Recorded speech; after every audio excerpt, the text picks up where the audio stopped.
Hello students, good morning. मैं आपको आज अलंकारों की ओर ले चलता हूं और अलंकारों में उत्प्रेक्षा अलंकार की परिभाषा या लक्षण और उदाहरण के संदर्भ में हम आज पढ़ने चल रहे हैं। तो देखिए, उत्प्रेक्षा अलंकार की क्या परिभाषा है, क्या इसके लक्षण हैं। तो काव्य में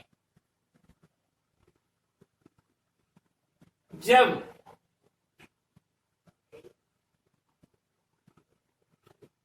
उपमेय पर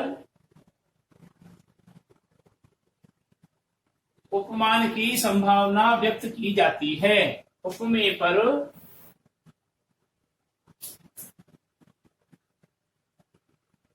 उपमान की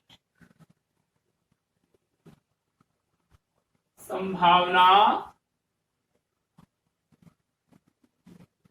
व्यक्त की जाती है।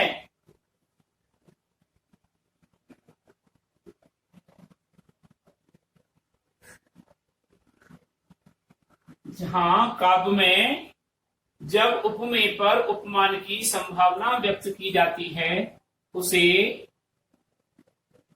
क्या कहते हैं? उत्प्रेक्षा अलंकार कहते हैं।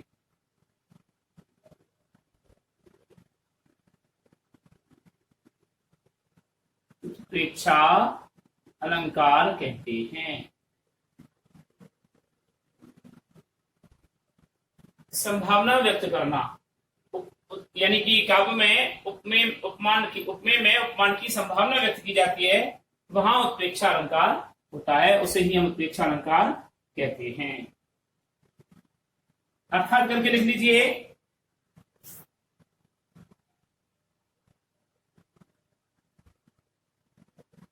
अर्थात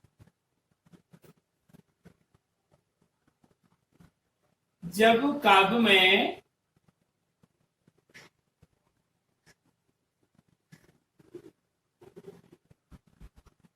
प्रस्तुत, देखिए मैंने आपको उपमान अलंकार जब पढ़ाया था उस समय हमने पढ़ाया था उपमेय को हम प्रस्तुत कहते हैं और उपमान को अप्रस्तुत कहते हैं। तो जब काव्य में प्रस्तुत उपमेय में अप्रस्तुत उपमान की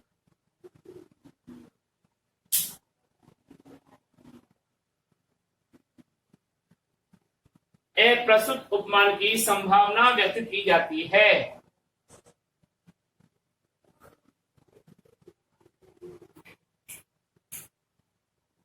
संभावना व्यक्त की जाती है,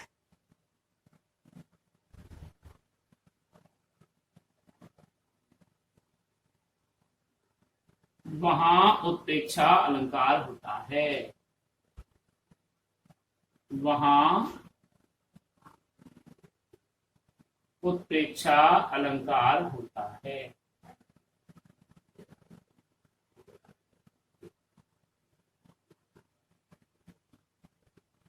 ठीक है।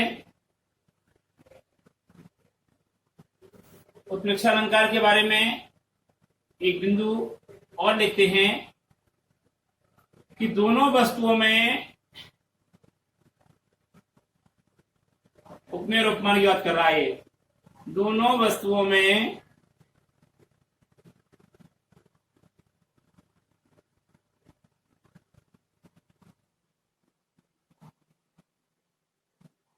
कोई समान धर्म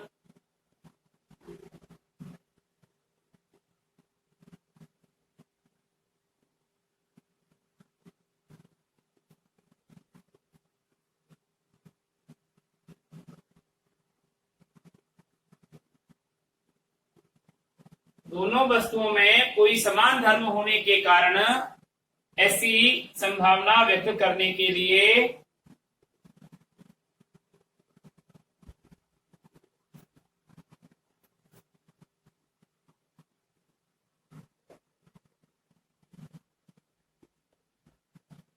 संभावना व्यक्त करने के लिए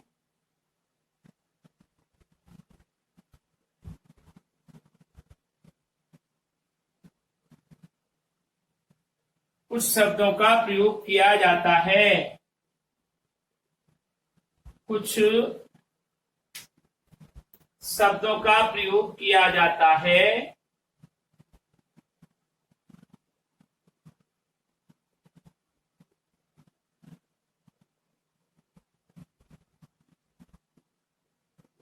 प्रयोग किया जाता है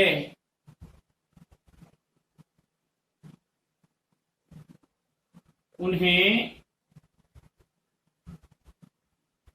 उत्प्रेक्षावाचक शब्द कहते हैं।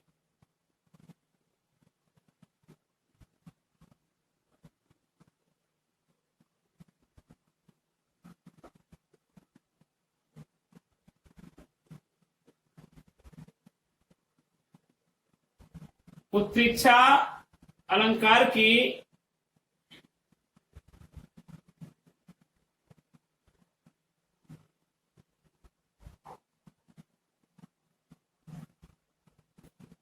वाचक शब्द, उत्प्रेक्षा अलंकार की वाचक शब्द निम्न हैं।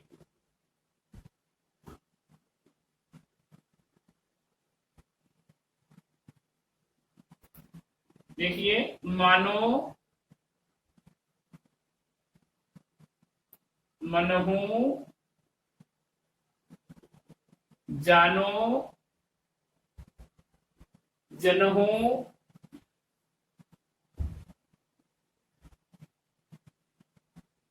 मनु, मनो, जनु, जनो, मनु, मानो, जनु, जानो, जनु, जानो, मानो और जिमी,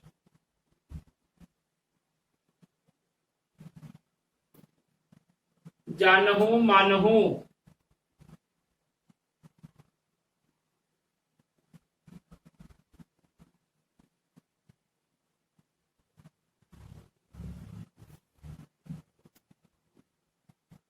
माना की इत्यादि आदि वाचक शब्द हैं उत्प्रेक्षा अलंकार के। इनका प्रयोग हम उत्प्रेक्षा अलंकार में करते हैं। काव्य में जब उपमेय पर उपमान की संभावना व्यक्त की जाती है उसे उत्प्रेक्षा अलंकार कहते हैं।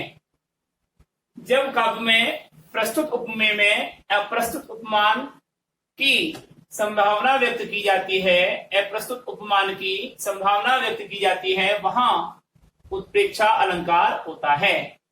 दोनों वस्तुओं में कोई समान धर्म होने के कारण ऐसी संभावना व्यक्त करने के लिए कुछ शब्दों का प्रयोग किया जाता है, उन्हें उत्प्रेक्षावाचक शब्द कहते हैं। अब ये उत्प्रेक्षा अलंकार के वाचक शब्द निम्न हैं। मनो, मनहु, जानो, जनहु, मनु, मानो, जनु, जानो, जिमी, जानहु, मानहु, माना की आदि। ये वाचक शब्दों का प्रयोग आपको काव्य में मिलेगा, उससे हमें पहचान होगी कि ये उत्प्रेक्षा अलंकार है। हालांकि ये उदाहरण अलंकार में भी आते हैं, लेकिन वहां कंडीशन दूसरी होती है, वहां उसके लक्षण या परिभाषा अलग होती है। तो हम डायरेक्टली उत्प्रेक्षा अलंकार को काव्य में कैसे पहचानेंगे? ये उपमा अलंकार की भांति ये अवश्य लिखा होगा। वहां जनु, जानो, मनु, मानो, मनहु, मानहु, जाना की, माना की और जिमी, ये इनमें से कोई एक अवश्य होगा। वहां निश्चित रूप से उत्प्रेक्षा अलंकार होता है। अब देखिए उदाहरण, देखिए इसके उत्प्रेक्षा अलंकार के।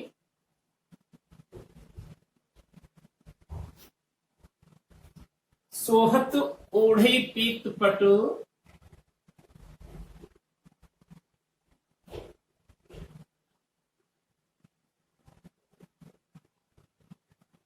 सोहत ओढ़े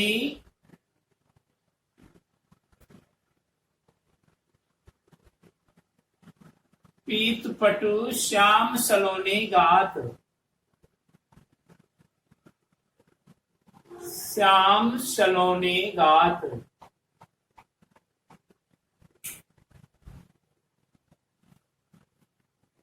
सोहत ओढ़े पीत पटु, श्याम सलोने गात, मनहु नीलमणि शैल पर, मनहु नीलमणि सैल पर आतप पर्यो प्रभात।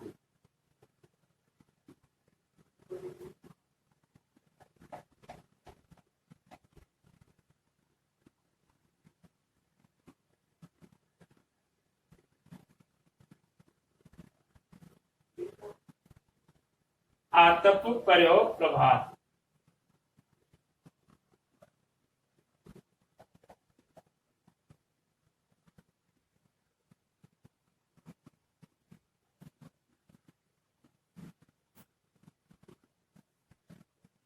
सोहत ओढ़े पीतपट श्याम सलोनी गात, मनो नीलमणि सैल पर आतप पर्यो प्रभात।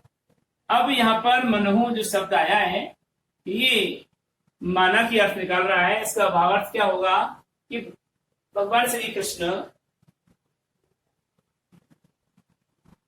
पीताम्बर वस्त्र को धारण करते हुए अपने सुंदर शरीर पर, सलोने में सुंदर शरीर पर, गात यानी शरीर, भगवान श्री कृष्ण अपने सुंदर शरीर पर पीताम्बर वस्त्र को धारण किए हुए, ओढ़े हुए शोभायमान हो रहे हैं।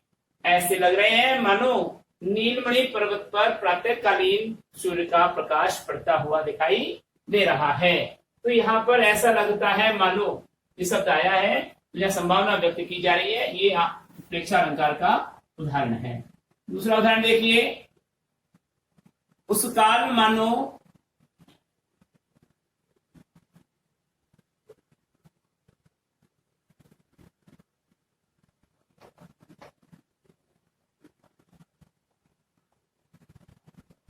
उस काल मानो क्रोध से तन कांपने उसका लगा,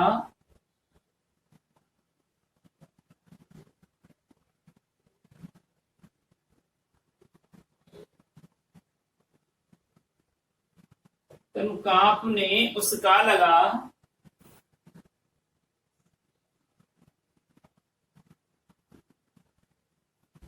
मानो हवा के जोर से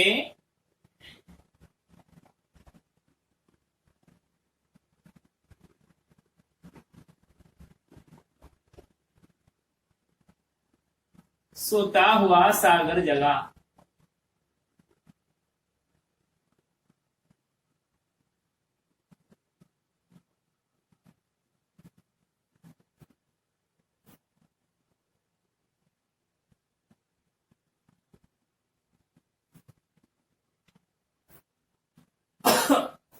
अर्जुन को सत्संगों से आए हुए अर्जुन को जब ये मालूम चला कि अभिमन्यु का वध हो गया है और उनका अधर्म के साथ उसका वध कर दिया गया है, तो उस समय ऐसा लग रहा था मानो क्रोध से उसका शरीर कांपने लगा हो।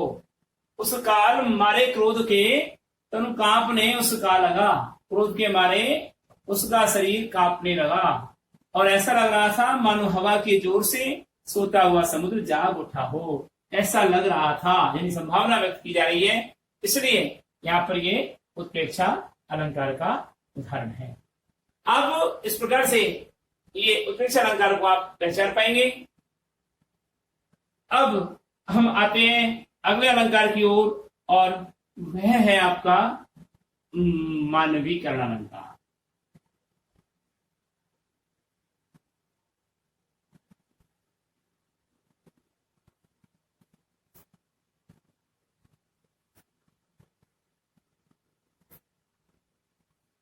मानवीकरण अलंकार की तरफ चल रहे हैं।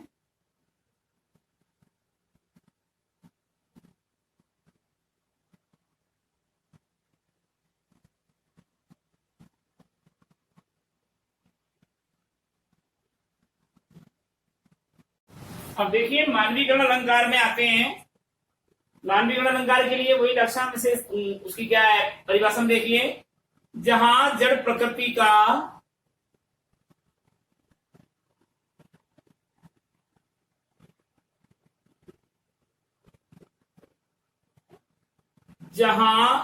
जड़ प्रकृति या वस्तु पर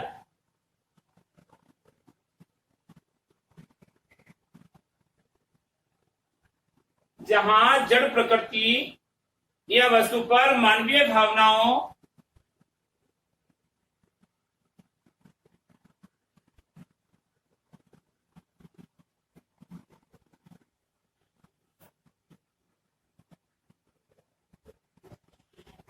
मानवीय भावनाओं या प्रकृति का, यहाँ जड़ प्रकृति या वस्तु पर मानवीय भावनाओं या प्रकृति का अथवा क्रियाओं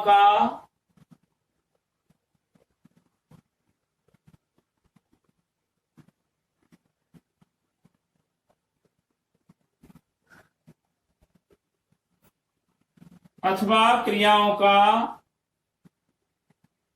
आरोप हो।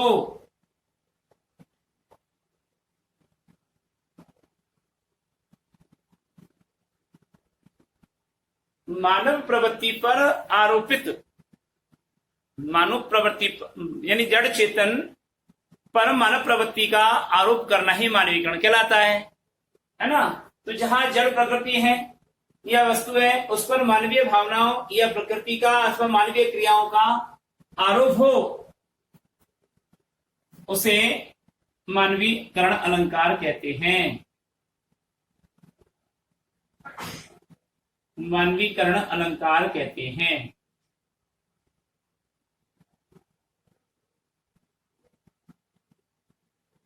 ठीक है, उसे मानवीकरण अलंकार कहते हैं। अर्थात करके लिखेंगे,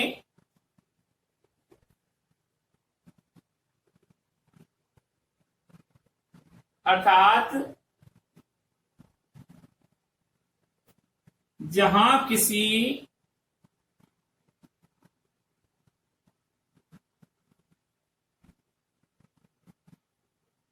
अचेतन को चेतन विधि करते हुए बताया जाता है।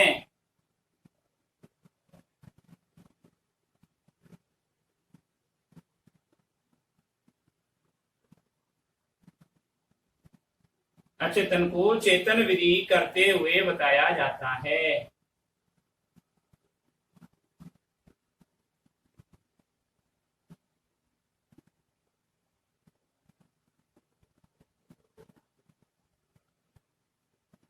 वहां मानवीकरण अलंकार होता है।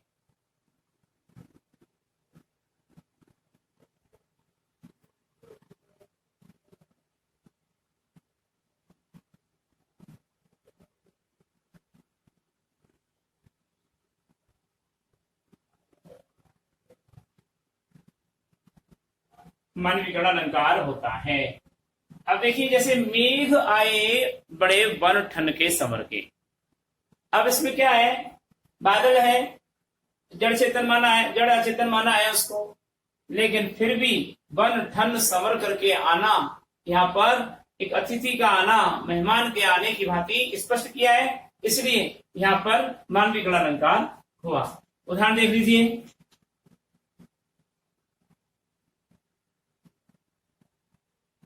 उदाहरण है जैसे नंबर 1, मेघ आए बड़े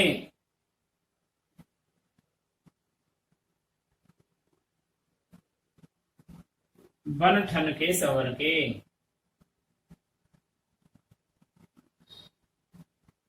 मेघ आए बड़े वन ठन के संवर के। और दूसरे देखिए,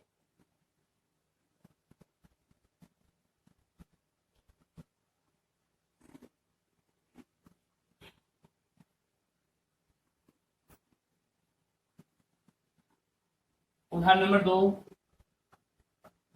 दिवसावसन का समय था,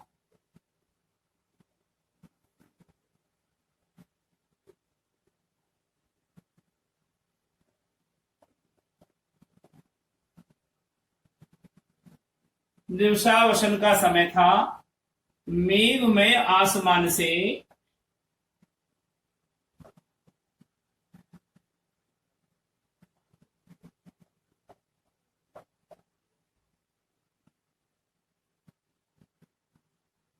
मेघ में आसमान से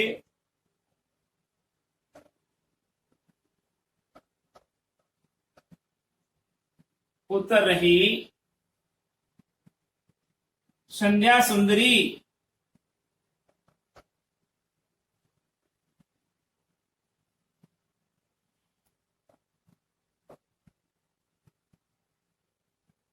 परिसी धीरे धीरे।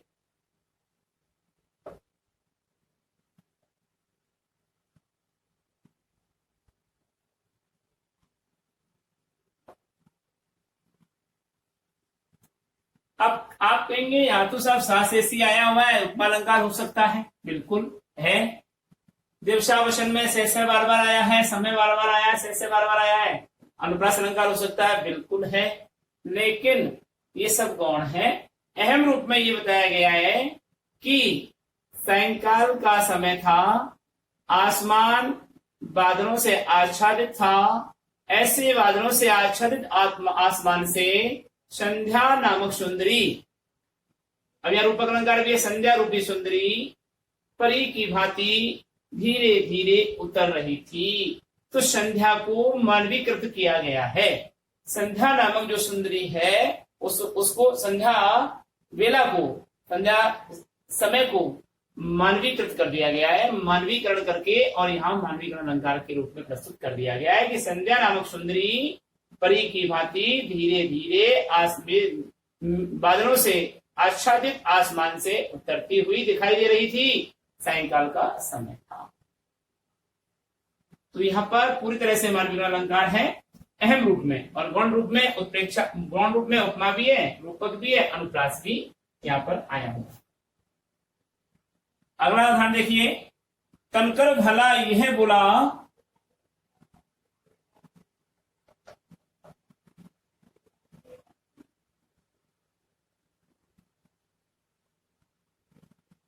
तनकर भला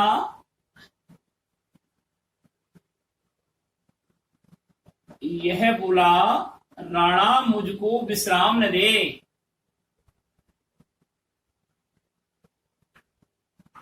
तनकर भला यह बोला, राणा मुझको विश्राम न दे।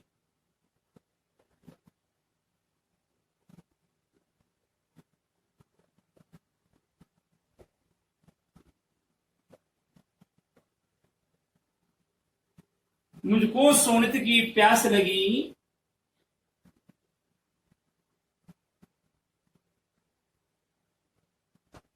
सोनित यानी रक्त। मुझको सोनित की प्यास लगी,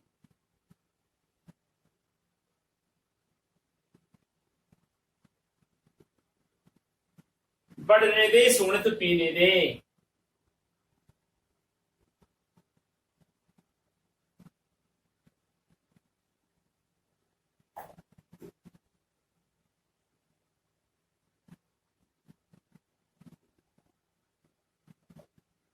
तनकर भला यह बोला, राणा मुझको विश्राम न दे।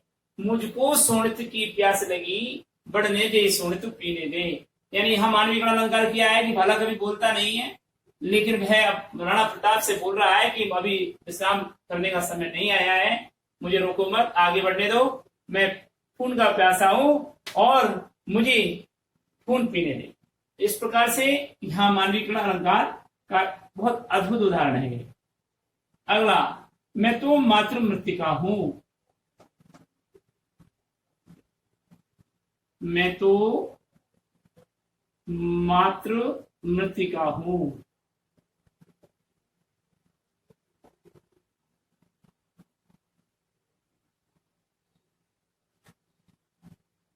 अब जरूरी नहीं है कि जड़ को चेतन में करें, यहां चेतन को भी जड़ में बता दिया गया है कि मैं का मतलब मनुष्य ने कहा है कि मैं तो मात्र क्या हूं, मिट्टी हूं। तो यहां भी मानव को मिट्टी पर आरोपित कर दिया, इसलिए यहां पर भी मानवीकरण अलंकार का अद्भुत उदाहरण है। दूसरा, यह हरा ठेकना चना बांधे मुरेठा शीश पर।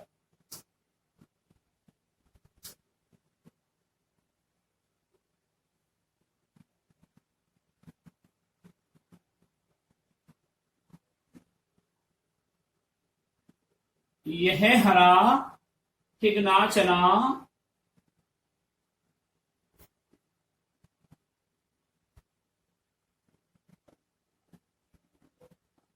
बांधे मुरेठा बांधे मुरेठा शीश पर।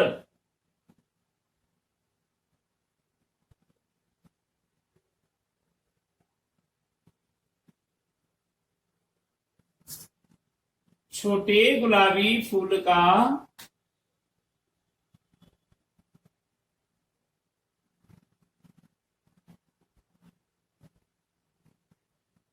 छोटे गुलाबी फूल का सजकर खड़ा है।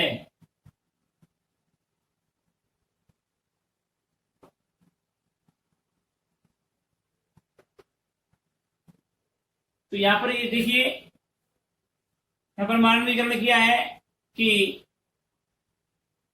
चने का जो ठिगना चना है वह ऐसा लग रहा है कि अपने शीश पर मुरेठा बांधे हुए है। काय का गुलाबी फूल उसके ऊपर खिल रहा है, उस गुलाबी फूल का वह मुरेठा बांधकर सजकर खड़ा हुआ है। यानी उसको मानव पर आरोपित प्रवृत्ति पर आरोपित कर दिया, इसलिए यहाँ पर भी मानवीकरण अलंकार का अद्भुत रूप है। और अगला है कोई पत्थर किनारे, है कई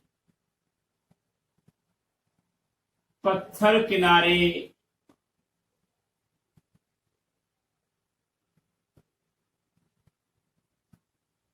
पी रहे चुपचाप पानी।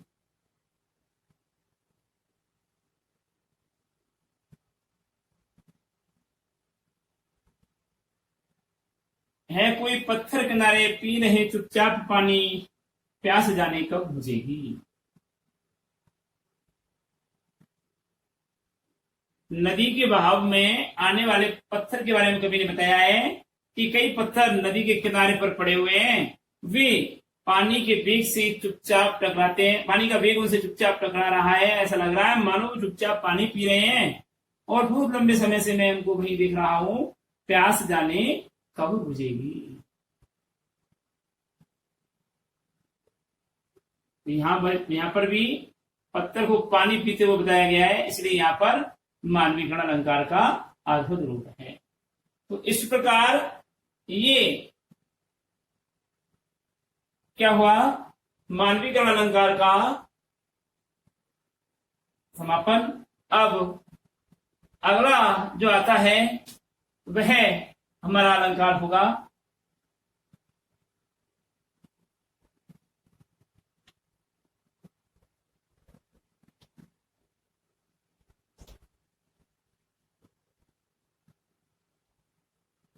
उदाहरण अलंकार।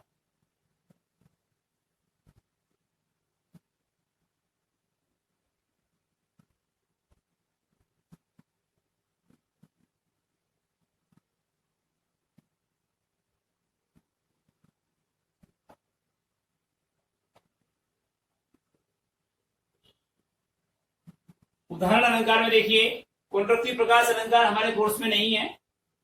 उदाहरण अलंकार में देखिए, उदाहरण